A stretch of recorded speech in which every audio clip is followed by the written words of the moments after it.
Welcome back to Forbidden Knowledge News. I'm your host, Chris Matthew. Tonight, my guest is Robert Filocco. Before I bring him on, I need to remind you that you can always get new episodes free on Rokfin, Odysee, and all podcast platforms.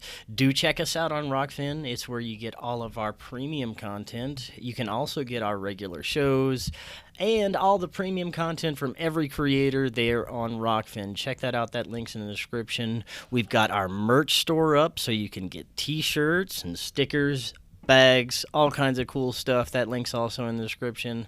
And finally, I need to tell you about how you can protect yourself from harmful EMF radiation with EMF Harmonized. They offer protection from harmful electromagnetic frequencies for your phone, computer, or tablet, and your routers. It's just a small disc that goes directly on your devices. With those discs on my devices, I don't feel as groggy, I sleep better at night, and I have more energy during the day, even after spending hours in front of my computer and near my phone. You can also get their wristbands and body relief patches. Just use that link in the description to check out EMF Harmonized and protect yourself today. Tonight I want to welcome to the show Robert Filocco. After completing advanced studies in psychology, he worked in the field of mental health since 1986. Most recently in private practice, he has served as an adjunct professor of psychology at a number of universities and colleges. Since his youth, he has pursued interest in the paranormal, especially UFOs, publishing in the Bulletin of Anomalous Experience, Outer Limits magazine, and related journals. He is also a children's book author. Robert, welcome. How are you doing tonight? Okay, how are you, Chris? I'm very good. Thanks for joining us. I've been looking forward to having you on. I've read the papers that you sent me, and very fascinating. We're going to talk about those. You basically created an outline for an integration of quantum physics, karmic theory, schema theory, and therapy, shamanic or etheric realities, and the nature of coincidence, and another paper about the parallels between recent UFO phenomenon and Rudolf Steiner's cosmology. And we're going to talk about those. This is going to be fascinating. But first, this is your first time on the show. I'd love to hear more about just your background in general and what brought you to delve into these topics. Well, the UFO phenomena I've been interested in since I was quite young. I had an experience of being visited by what were later termed mantid beings when I was about 8 years old. And we can get into that perhaps, but it was pretty classic experience of apocalyptic visions, ecological disasters, that kind of thing, which I had no frame of reference at that point for it. That was back in the 60s, so I'm kind of dating myself here, but later in reading the abduction literature, which fascinated me, I made a clear link. It was sort of a classic experience, a mantid experience. After that, perhaps because of that, I'm not quite sure, I became very interested in the paranormal from a young age. In terms of UFOs, I actually did an independent study in college on that. I had a anthropology professor who was willing to sponsor that. That turned into a couple of small articles, and I eventually took that work and put it into an article in the Bulletin of Anomalous Experience back in 1994. Since then, I've been kind of in and out of studying the phenomena. Most recently, in the last 10 years or so, I've become a pretty avid reader of Rudolf Steiner. I had previously studied Gurdjieff and some other occult traditions, but Steiner was a revelation to me. I really have gotten a lot out of reading him. And in the article Outer Limits magazine, which is August of 2020, it's a UK publication. I put together some thoughts and some research I had done, linking, as you mentioned, Steiner's cosmology and UFOs. So to some degree, I come from the vantage point of an experiencer. I'm most interested in the abduction phenomena.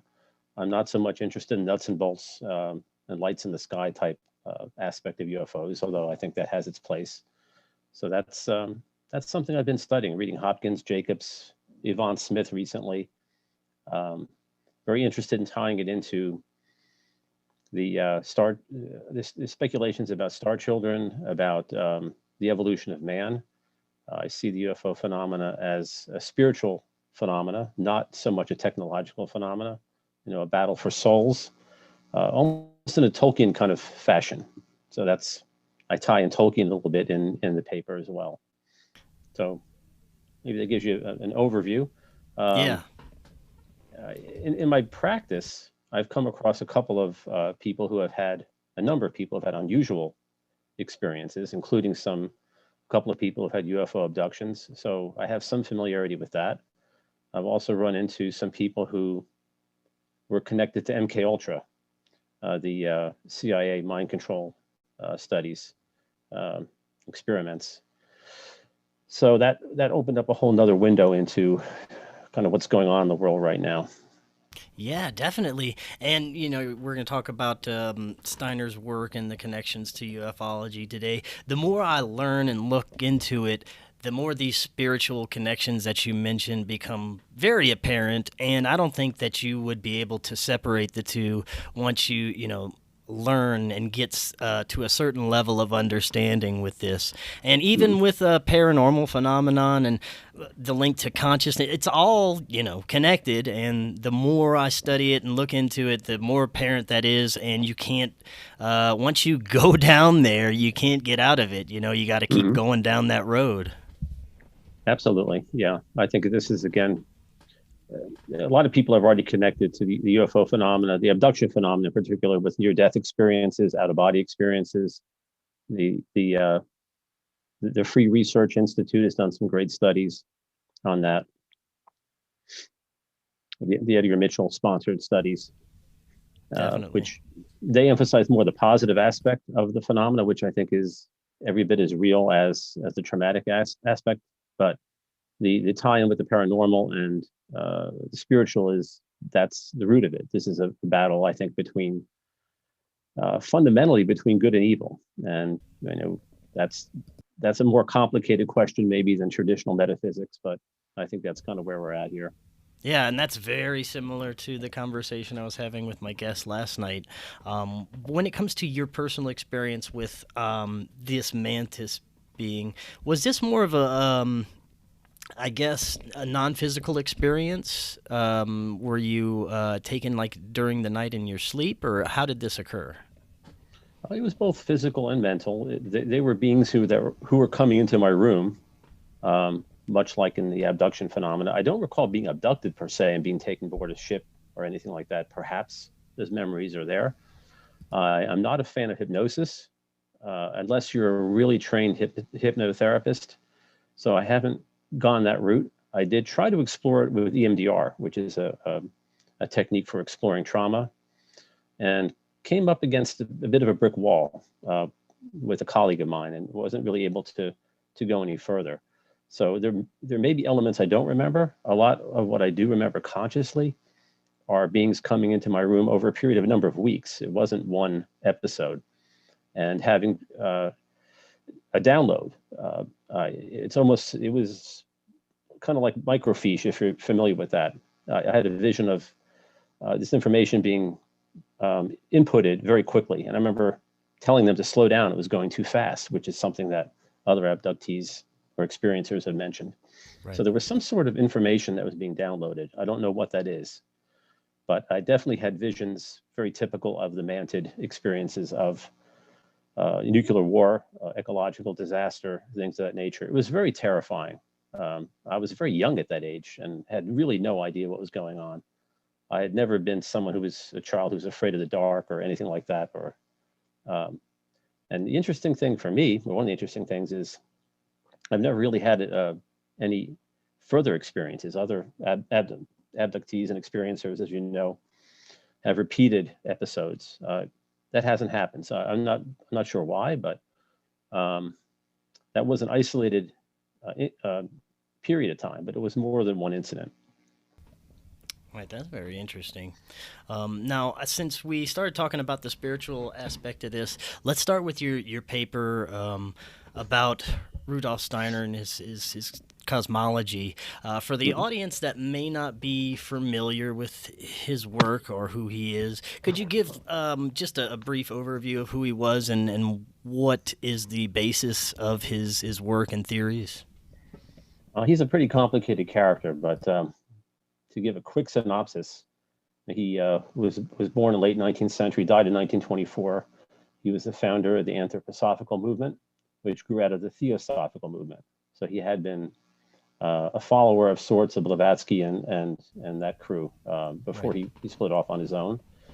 He was a clairvoyant from a young age. He also studied science. He claims to have been in touch with Rosicrucian and Freemasonic masters who guided him into developing a scientific approach towards the supersensible. So he developed his own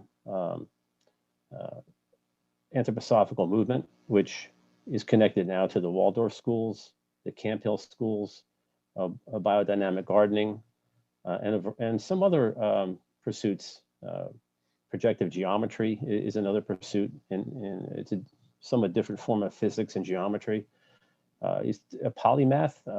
I think he was phenomenally intelligent, but he saw his role, his spiritual mission, as primarily trying to help mankind see what was going on in the world in terms of the move towards materialism, technology.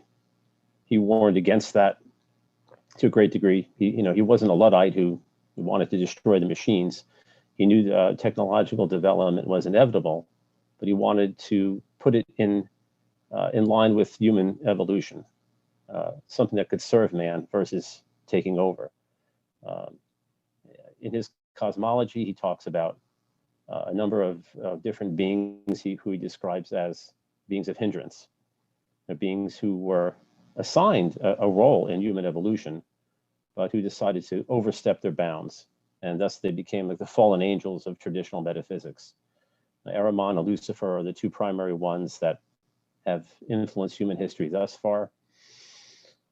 And Ahriman he took the term from Zoroastrianism.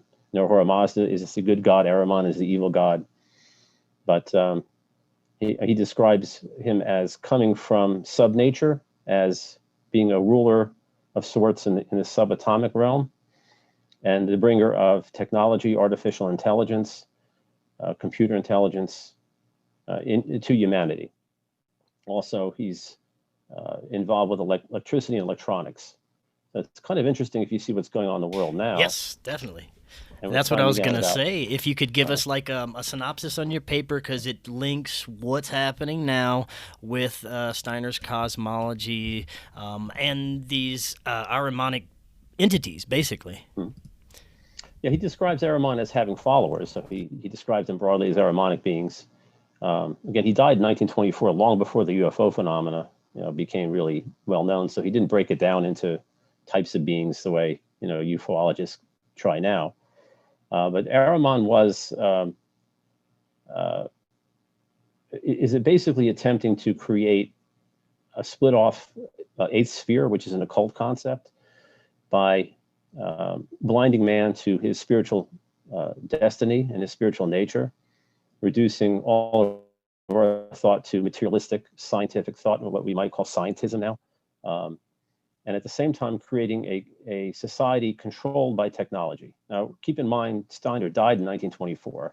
He was talking about machine and human interfaces, back over 100 years ago. He spoke about if we use technology the right way, we can develop machines that are controlled by human consciousness. And each of us has our own separate vibration, and we can then control the machines and have them work for us. He talked about a whole different form of science that could develop from that. His fear was that machines would, under his Ahrimanic influence, become the controllers of humanity. And he was an early person who pointed out the negative effects of electricity and electronics on human health. He considered it to be basically anti-life. And that's simplifying things to some degree, but that's sort of the nature of his take on Ahriman. The other aspect of Ahriman is that he tries to control the political and economic spheres. There's a quote in my paper about how Steiner mentioned if Ahrimanic forces take over, the stock market, financial transactions would become very, very fast and very done with a lot of acumen. And he kind of made fun of the stock market back then as being, very slow and very inefficient. Just a very interesting quote coming from the early 20th century. Now we have supercomputers, trading trillions of dollars on the stock market. So there's the component of electricity and electronics and the subatomic world, which links to CERN, which maybe we can get into, but also the control of politics and economics. Ahriman is interested in control and power. He's interested in controlling human beings and, again, blinding us to our spiritual nature, blocking us from the influences of what Steiner called the good gods, Archangel Michael, Christ. In some ways, Steiner has a very traditional metaphysics. In some ways, he has his own take on that, and he develops his own metaphysics or cosmology, which is part traditional and part occult. So I don't know if that answers all your questions. That does. And I want to break down a couple of things. The eighth sphere kind of reminds me of this matrix or simulation theory that, we're kind of trapped in this prison type planet situation. And then the other part of the paper, it's very prophetic about what's happening now, especially with the transhumanism movement and everything moving towards this kind of like singularity that Kurzweil writes about. And if you combine that with, the AI and everyone that wants to move towards this transhuman era, wanting to be able to open their garage with a button in their hand or whatever they think it's going to be about, it's going to go a lot further and a lot deeper than that and could go pretty dark pretty quick if it turns out the way it seems like it's going to turn out right now. I mean, so many things that have been warned about from gentlemen like these in the past are occurring right now. So it's something we definitely have to pay attention to, I would think. Yeah, absolutely. The transhumanism is obviously an aspect of the technology run amok that Steiner was concerned about. He was concerned about machine-human hybrids, or what we call cyborgs now, that would be controlled by Ahrimanic beings. The quest for immortality and the quest for the singularity fit in very well with Steiner's vision of what Ahriman was trying to create. This virtual world or matrix, which is the popular term for it because of the movies, is exactly what pretty much exactly what Steiner was describing that Ahriman wanted to create through technology. And now we have these surveillance systems, we have chemtrails.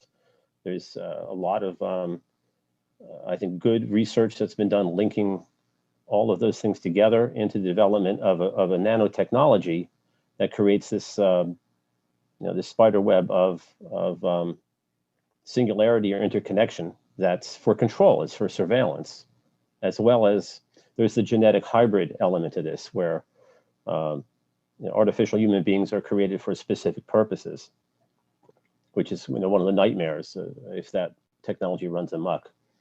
I connect Steiner in that paper also to Lorna Byrne, who's a contemporary Irish mystic, and a lot of her, she claims to be in touch with Archangel Michael and other gods, or other angels, and being given insight into what's going on in the world. And her modern writings align very much with Steiner in terms of her fear of transhumanism, her description of beings in the future that are soulless, who have been created for specific purposes, to be soldiers or to be workers, that kind of thing. This kind of hive mind, this kind of spider-like society that Steiner described was what he was fearing human evolution could head towards if we weren't aware of the Ahrimanic influences and trying to stop them.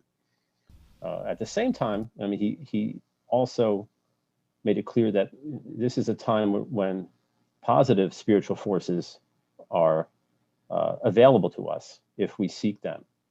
And they will also be trying to reach out to us and transform our consciousness in more of an organic way. So I see the positive and the negative aspects of the UFO experiencers and the abduction phenomena in that light. At least it's one way to look at it, that you have these beings who seem benign, who heal, who help experiencers develop special abilities. And then you have, a lot of the trauma that's connected to it, the medical experimentation, the sexual activity, the creation of hybrids. Yeah. So it's very fascinating because there's a lot of ambiguity there in my mind, and I think other people's minds, about what is really going on here. Is this to serve mankind, to help us develop a higher consciousness, or is this more in line with what Steiner feared would be created through Ahriman? And I think both are going on. I do think this is kind of a battle between good and evil. Yes, I agree with you. I think both is going on, and I think that researchers like yourself and researchers that are into the nuts and bolts side, strictly nuts and bolts, and also researchers who are, strictly spiritual or strictly paranormal, need to compare notes and come together more. And I think that we could get a lot further, maybe understand it a little bit more. But, they had those nuts and bolts guys, a lot of them are so hardcore with their theories, they just won't even touch some of this stuff, and it's kind of disappointing. But I think that we're getting there to maybe some of them are taking a little bit closer look. I've been encouraged by some researchers lately who have actually kind of flipped their mind over a little bit. Mm-hmm. Yeah, I think that's becoming increasingly clear that there's a paranormal aspect to this, both from people who see it as a positive phenomenon and those who see it as more of an evil phenomenon. It's interesting that J. Allen Hynek was a reader of Steiner. Now, Jacques Vallée in his journals mentions that he extensively read Steiner. He read Steiner's books, annotated them extensively, talked about Steiner quite a bit. So Hynek was very interested in that angle from an early age. He was interested in Rosicrucian studies, and so is Jacques Vallée, by the way, who did us a favor by writing Yes. Passport to Magonia, and he was one of the first to really do good research on the connection between the paranormal, fairy faith, other dimensions, and UFO phenomena. So I think we are definitely moving in that direction. Yeah, it's very encouraging. Yeah, I think there's room for there's definitely some technology going on. Trevor Constable, who's probably the only ufologist who really directly linked Steiner, and also Wilhelm Reich, he was a Reichian to the UFO phenomena, talks about how etheric physics explains some of the nuts and bolts aspects of UFOs. The fact that they can shut cars down and apparently perhaps cause blackouts doesn't make sense in terms of modern contemporary physics, because it would require such a tremendous energy source that it just seems impossible. But if you look at Etherian physics, it makes perfect sense. And we're not going to have time to go into detail on that, but I recommend reading Trevor Constable. He was, I think, one of the first to really link the occult literature to the UFO phenomena, particularly Steiner and Wilhelm Reich. Now, before we get too far away from it, you mentioned CERN earlier. I want to talk a little bit about the connections that could possibly be going on there.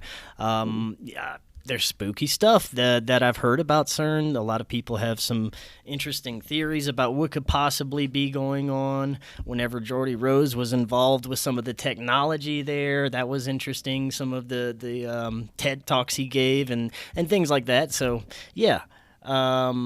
What do you think is the connection there? Well, if we're opening up other dimensions, where we're really, I think there's possibly two things going on: that these scientists are very naive to what they're opening up the world to, similar to some of the scientists who were involved in the atomic bomb. So that's a possibility. Or there may be, occult elements amongst physicists who are involved in this. And there's been some speculation of occult rituals going on at CERN and other places that are kind of black magic, and are kind of welcoming in entities from other dimensions, much like Crowley and some of the more the left-hand occultists. If you look at Jack Parsons, he was a Crowleyite, and he clearly was into black magic. So there's a tradition there of some of these scientists being involved with black magic. So some of that certainly may be going on.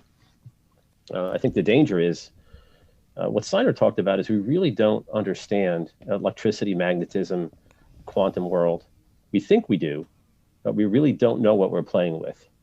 And we're not just playing with quantitative figures and mechanistic theories. We're allowing spiritual entities, other beings, into our dimension, who may not be benign. It's kind of like a Stranger Things kind of thing. I mean, Stranger Things is if you believe in the revelation of the method, that there's stuff out there in movies and media that are kind of cluing us into what's really going on, that's part of the whole process. Certainly, Westworld, Stranger Things are two contemporary sci-fi series that really clue us into what is happening and what's being planned, I think.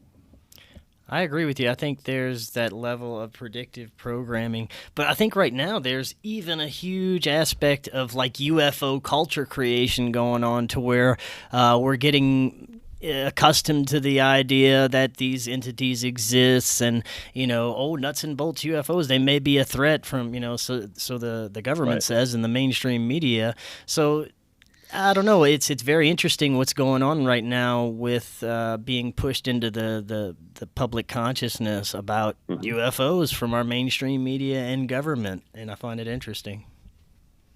Yeah, I think that's all being crafted by the CIA and intelligence agencies pretty clearly. Yes, bingo. I'm not. I think it'd be pretty naive to think that they're really revealing anything. I mean, they're revealing nothing that wasn't revealed in the late 1940s. It's the same scenario. We don't know what it is. Doesn't seem to be a threat to national security. It's like a new kind of lame version of Blue Book. Exactly. It's nothing new, but they're counting on people having a short memory. They're counting on kind of this adolescent enthusiasm that people have. Oh, there's aliens out there. And it's just a way to pass time and move on and pretend they've actually addressed the situation. It's obvious that's nonsense. There's been talk about maybe they're trying to create an alien invasion false scenario, false flag kind of thing. That could be. They probably have a couple of different options that they're looking to play out. The question really becomes, why are the intelligence agencies withholding this information? Are they really afraid that we're going to fall apart if we know that there are other beings involved? I actually think if it was just ETs, just physical ETs, that would be pretty easy for people to accept. If it's more of a spiritual phenomena and a battle between good and evil, it kind of makes sense that they're not disclosing a lot of this, particularly if they're sort of on the wrong side of things. I'm not an Elizondo and Mellon. Oh, gosh. Mellon to me looks like he's a hostage. Honestly, he looks like he's afraid something's going to happen to him if he doesn't say the right thing. Oh, man, you're right. Maybe I'm wrong there. I don't know. Elizondo is an intelligence agent. Yes. So can you really trust what he's saying? That's all he had to say. He's an intelligence agent. Yeah. The other option is that this stuff was compartmentalized, and that's possible. I mean, Dolan talks about that. Dolan kind of gives Elizondo a pass to some degree and speculates, well, maybe this guy just knows what he knows and is not trying to fool anyone and is not trying to pull the wool over our eyes. Frankly, I'm skeptical because of his background, but I don't know the man, so I'm not, going to necessarily conclude. But generally speaking, that generic kind of disclosure was, it was nothing. It was meaningless. Yeah, it was. It's going to be interesting what comes next out of all this. But before we move on to your next paper, I want to touch on the possibility you mentioned genetic engineered humans and hybrid humans, how it's all connected to this phenomenon. And it could be a malevolent thing that goes along with this new transhuman movement. Do you think that there are already possibly these hybrid engineered type of humans that are walking amongst us? Oh, absolutely. I mean, there's a lot of literature on that. I just mentioned a couple of in that small paper that I wrote. I just mentioned Ingo Swann's experience being told by a CIA agent that a couple of telepathic beings he ran into, were dangerous and that they were alien. There's plenty of literature on that. So there's some sort of hybrid program going on that's connected, I think, to MK Ultra and other mind control technologies that have been developed for decades. So I definitely think there's a malevolent aspect to that. It's hard for me to understand how it couldn't be interpreted as anything but malevolent, considering the torture that's involved in MK Ultra and related mind control technologies.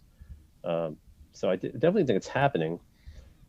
Steiner, I didn't mention this in the paper because I hadn't read this lecture from 1917 yet, but it's getting out there more.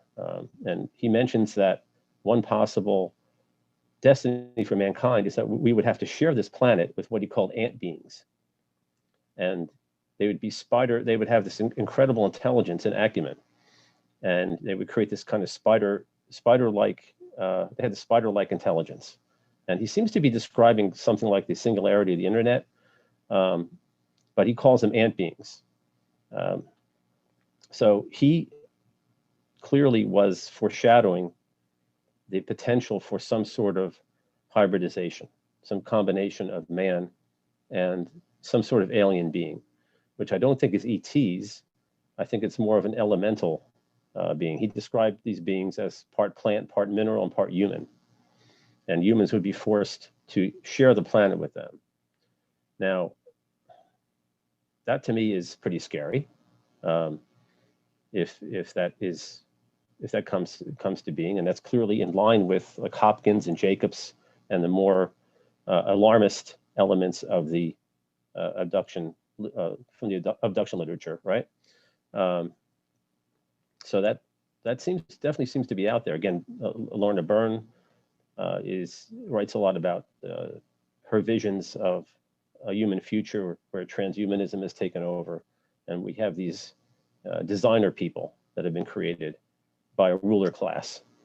So perhaps it's some sort of combination of that. But I think there's definitely something to that.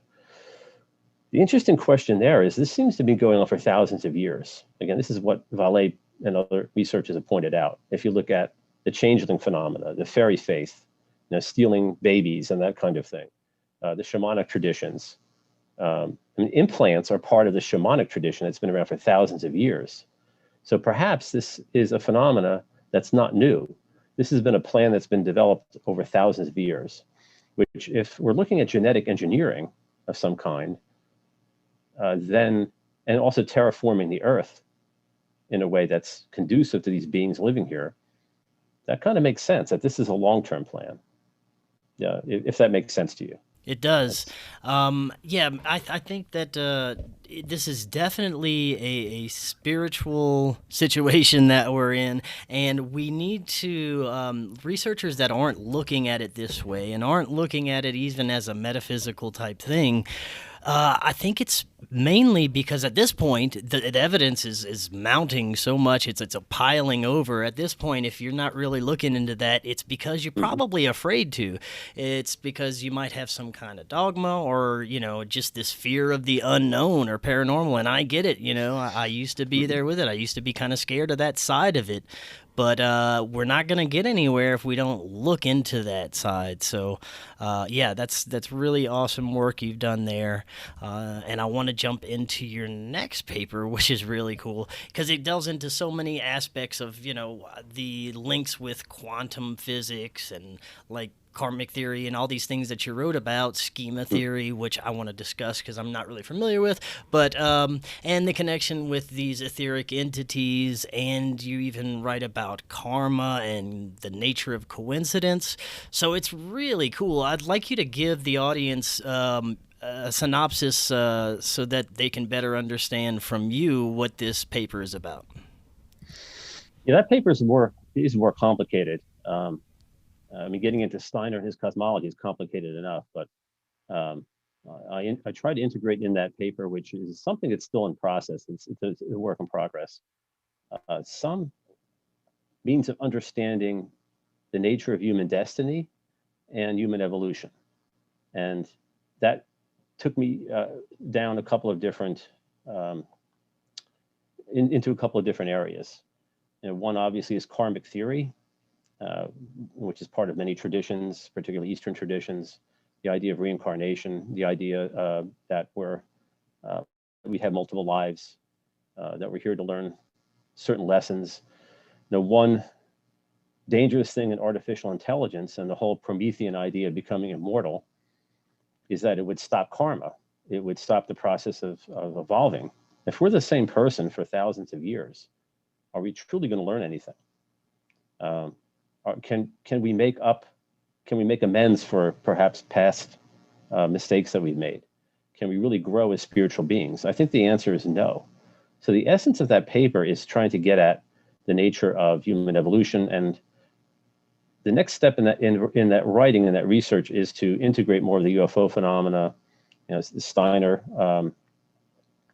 and the idea that evolution could be stopped and rerouted to a whole different destiny, kind of along the lines of the singularity, the eighth sphere, the occult concept of the eighth sphere, and so forth.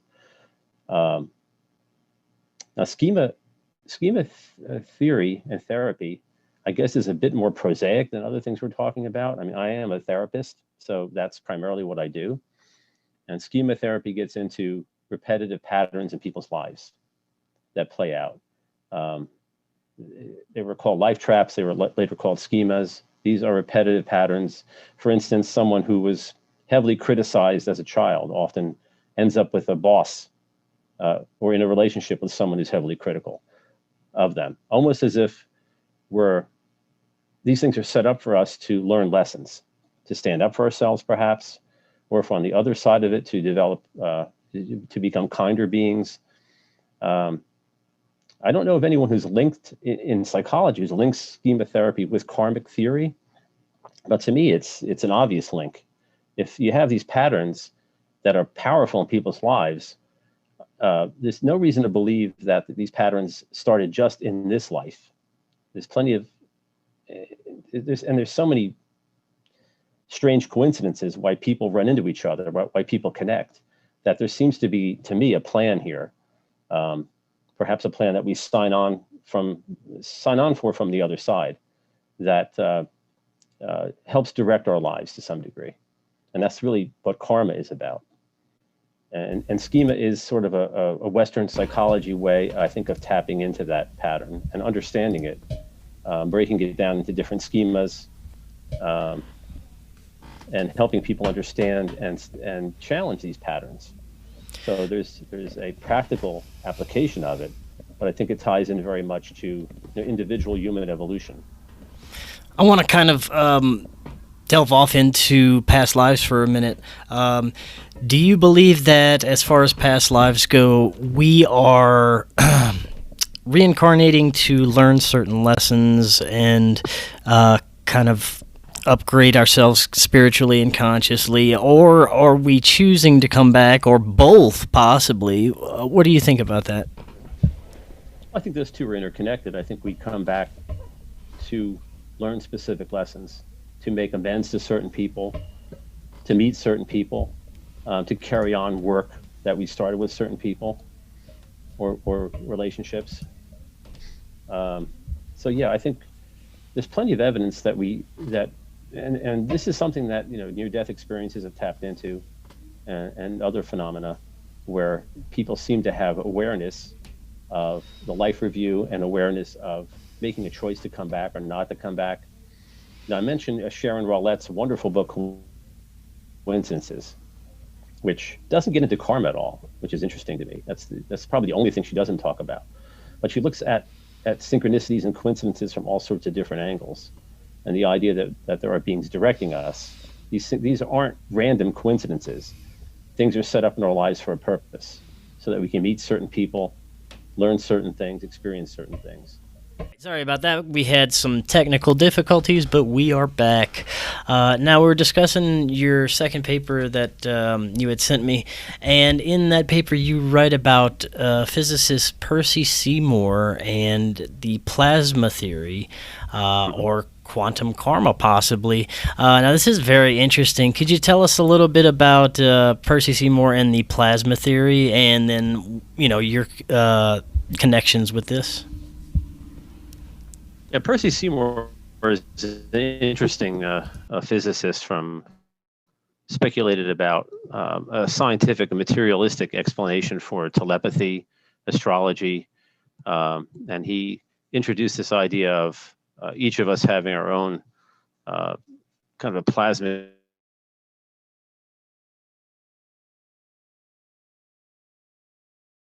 stores information.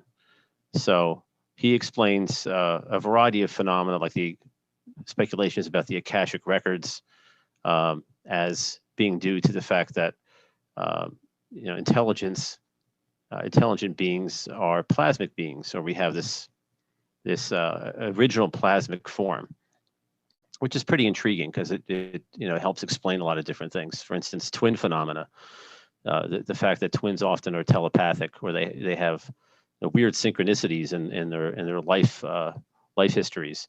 He explains as the fact that twins are connected through similar plasmic lines, and that results in them being able to share information and having a special telepathic connection. The twin phenomena is one of a number of different phenomena. I include that in the paper because it's kind of interesting. It gives a potentially a physical basis for karma. Now, Seymour doesn't mention karma, but he does mention the Akashic records, and Akashic records are basically a storing of all human experience, that forms karma. So it's that and Rupert Sheldrake's theories that I get into about morphic fields are fit well together in terms of developing a scientific model for how some of these things may work. To my mind, at least, that's not the most important part of the paper, but it provides an interesting basis for karma and these connections between beings. He speculates that if two beings have connected to each other, if two human beings have experienced some things together, it's similar to the spooky phenomenon that occurs in quantum theory, where two particles that interact have a memory of that interaction, and this is stored in a plasmic form. So it's a theory that backs up the idea of or helps explain synchronicity, coincidences, shared experiences, karma, Akashic records, things of that nature. And you mentioned Rupert Sheldrake and morphic fields. Also, for the audience that may not know, could you explain what basically morphic fields are? They're pretty complicated phenomena. I recommend Right. that you read Sheldrake himself. But he challenges a lot of the traditional mechanistic theories of reproduction, of how information is transmitted, and he speculates that there's a field that contains its information that we can tap into, that animal group intelligence taps into, human beings can tap into, that goes beyond biochemical or biomechanical explanations. Suddenly learned how to get over an electric fence. When one sheep learned it in one part of the world, it seems like other sheep in other parts of the world learned it. That's just one of many phenomena that he's collected that seem to indicate that there's a group intelligence or a group mind that's connected by what he calls a morphic field. The form of the human being cannot be explained, and reproduction cannot be explained completely through biomechanical means, according to Sheldrake. There has to be some sort of template for that. Now, morphic fields for the more occult-minded are kind of similar to the etheric fields that are speculated about in theosophy, anthroposophy, other occult traditions. There's a lot of similarity there. So I tie in Sheldrake and Seymour, again, to because it's interesting to tie them in, but also because it provides another a scientific explanation for a lot of these phenomena. Do you think that the more we delve into this understanding of quantum physics, the more mainstream science is going to come to an understanding about paranormal and consciousness and the links of everything in the nature of reality, basically? Oh, absolutely, yeah. I mean, I think there's plenty of people who are more articulate on this subject than I can be, like Fred Wolf and Capra and a number of other physicists who have integrated the theories of the paranormal with quantum theory, or explain paranormal phenomena, so-called paranormal phenomena, through quantum theory. So absolutely, yeah. And I think that's where consciousness comes from. I mean, consciousness is primary. The material world is secondary. And tying it back into Ahriman, I mean, Ahriman is it comes from the quantum realm. He lives in that dimension. And he's trying to kind of blind us to our spiritual nature and reduce everything, to material explanation. As Steiner says, kind of mineralize everything, reduce everything to matter versus, the spirit. Now, I find a very interesting part of your paper is when you write about the nature of coincidences. People just think coincidences happen, and it goes much deeper than that. I'd like to get your theories and thoughts on the nature of coincidences. Well, again, I think there's some really articulate writers and spokesmen, who describe that phenomena, which was, first coined by Jung. But I think synchronicities, or so-called synchronicities and coincidences, are point to guiding forces in human life, human destiny. I think we're meant to meet certain people. Certain people are put into our world for a specific reason.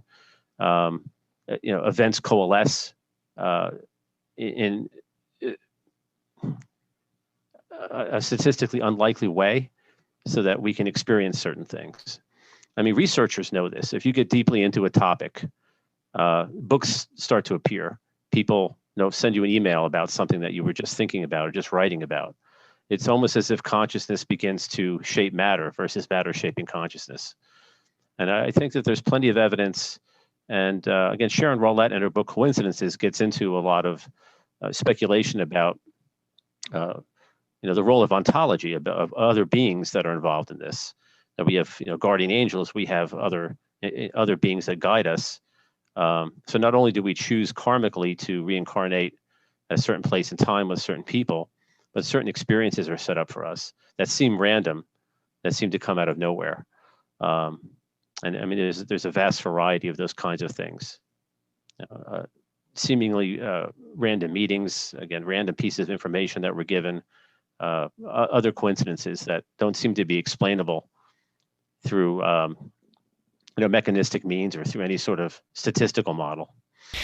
Yeah, and it seems that whatever this force is reacts to different types of either positive or negative energy, or just things that you're doing in your life that you might feel good about, or gives you a certain feeling. In turn, something great will happen in your life later on down the road. These things, happen all the time. I think they're linked to our energy and the energy that we're putting out there. Would you say that's pretty accurate? I think so. And again, that's who's interested in a certain topic starts to draw certain people information to him, and I think that happens on an energy level. I think there's validity to the idea that what we put out in the universe is what we get back. I don't think it's as simplistic, certainly not as materialistic as The Secret and some of the sort of the. I do think that there's truth in that. So some of this we can initiate with our own consciousness. I think some of it is created for us. One thing that's talked about by debunkers is the idea of cognitive bias, that we ignore certain, like we think of a friend and they call, but there are many times when we think of a friend and they don't call, and what just stands out is the times when they do. And there's some truth to that. I think that there are coincidences that are not meaningful, but sometimes the volume and the intensity of experiences cannot really be explained by cognitive bias. So I introduced the idea of spiritual bias, that there are other beings out there, again, whether we call them guardian forces or forces that help direct us and guide us, that create situations for us that they know that we'll identify with, that we'll interpret in a meaningful way. So I think that there's such a that some of this is directed. Perhaps it's directed by our higher selves too. It may not be beings external to us. There's a whole idea that we have a higher being that can be in more places than once. That we have our incarnation here is Robert Filocco, and our being is elsewhere, which is an interesting concept. So I think that whole field is fascinating. I think synchronicity, also things like morphic fields, are kind of bridge concepts. They help explain phenomena that we really don't understand, that are so complicated that the best we can do is kind of slap a word on them to explain what's going on. But the algorithm to understand these things, I think, would be incredibly complex, if that makes sense. Yes, it makes perfect sense, and yeah, I agree. I think it's something at this point pretty beyond our basic understanding. But like you said, with this advent of quantum physics and computing, we may be coming a little bit closer to understanding some of this stuff.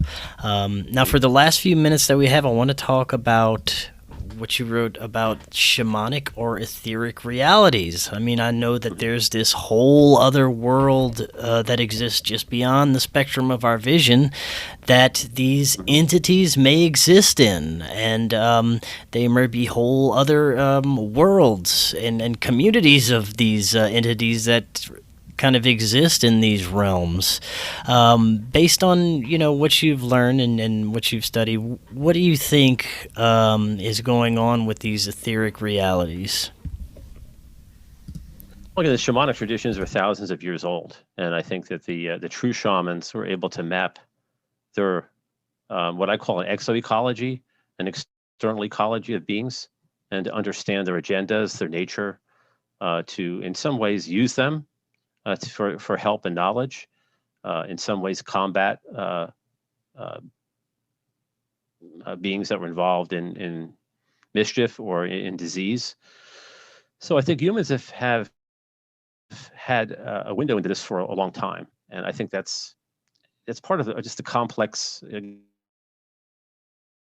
what I call an exoecology. We have on Earth, obviously, which is complex, but we interact with many other dimensions. And UFO phenomena is clearly part of that. The shamanic traditions are part of that. A lot of occult traditions, speak of that and have developed various models to explain it, to describe it. I do think that we tap into that, or people can tap into that through psychedelics, through DMT, ayahuasca, things of that nature.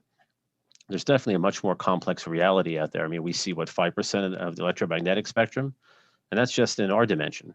There are other dimensions that where our senses are not based on electromagnetics. So it's a vast universe out there. And I do think the UFO phenomenon is a window into that, and we see all these different kinds of beings. Jacques Vallée and John Keel, who I'm sure you're familiar with, speculated that the elemental realm may be involved, along with the fairy folk and things of that nature. The elemental realm is involved in this phenomena. And again, bringing it back to Steiner, some of his descriptions, his description of gnomes, which are hyper-intelligent, unemotional beings, his physical description of them fits what a gray is. Right. Which is fascinating. And he speaks about how Ahriman has allied himself with elemental forces. And one thing I speculate about in the paper is this hierarchy of beings that you see in the UFO phenomena. You have these director beings, the mantises, the taller grays, the humanoids, and you have these robotic-like grays typically, or smaller beings who seem to be robotic, or seem to be of lower intelligence and task-oriented. Right. And that I speculate that this is kind of what Keel was getting into, what he was starting to tap into, was the nature of elemental beings in this phenomena. I don't think they're the only beings, but I think that they're part of it. It's kind of like the orcs in Tolkien. It's, if you want to draw that analogy. Now, a lot of the information that we receive about these beings in these realms is basically told to us from contactees and people who have experienced this and people who have channeled these entities. As far as channeling goes, do you think that there's possibility that some of this information that people have channeled is a deception? It's something to throw humanity off the wrong track. Go ahead. I think so. I mean, it takes a lot of discernment, really, to be in study the paranormal and UFOs for a lot of different reasons. Part of it's the information that comes from, human, right? Such. Some of it is sort of the noise that's created when any group of human beings starts to study a phenomena, and they start to compete about ideas, and there's a politics that develop there. So that's kind of something you have to wade through. But I do think, more to the point of your question, that you have to be very discerning in terms of what is channeled. I do think that there are mischievous beings or even malevolent beings that work through mediums who present information that's typically partly truth and partly nonsense. I think some of this comes from the subconscious of mediums. I'm skeptical of hypnosis unless it's done by a real professional. I'm skeptical of any medium who loses consciousness. I think that there are mediums and psychics who are genuine, and anyone that I know of maintains consciousness in any sort of reading or investigation that they're doing. Anytime you lose consciousness and your being is pushed aside, you don't really know what's coming through. Yeah, I would have to definitely agree that you definitely have to be careful with some of this stuff. And there's a lot more people who have seemingly become interested into this, even celebrities talking to aliens. So it's very interesting to see what's going on right now. Now, to close out, do you think that with everything happening with the mainstream UFO movement and disclosure and putting this into people's psyche, you think the world is ready to find out that there's not only life beyond our spectrum of vision, but it may not be these little green men coming in tin cans to visit us? This is more of a spiritual, metaphysical, paranormal thing that we really don't have a grasp of yet. Do you think the majority of the population's ready to hear that? I don't know, but I think they need to understand it. I think that there's a lot of people out there who do understand, and there's an increasing number of people who are moving in the direction of understanding it from that perspective. So I think we're probably more ready than people realize. I mean, the majority of people belong to some sort of organized religion. And in those organized religion, there's a metaphysics that includes spiritual worlds, that includes miracles, that includes all sorts of phenomena that are not, materialistic, not scientifically explainable. So it may challenge their belief systems, but fundamentally, I think most people would be ready. I think it's the scientists who are the least ready to really understand this phenomena, not people who believe in the spirit world or who believe in the metaphysics of any of the major religions. Particularly, in my opinion, Buddhism, which is very open.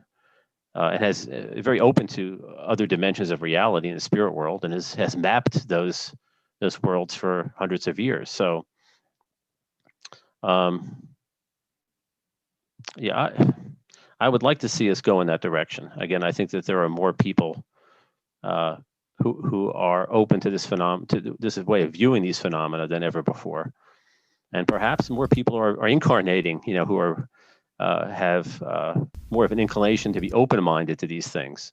It's sort of a counterweight to the scientism and materialism and the emphasis on technology that Steiner warned about in terms of the Ahrimanic deception and the kind of the hollowness of science, its lack of willingness or ability to explain the big questions, the questions of meaning, why we're here, what is human destiny. So that's perhaps a long-winded.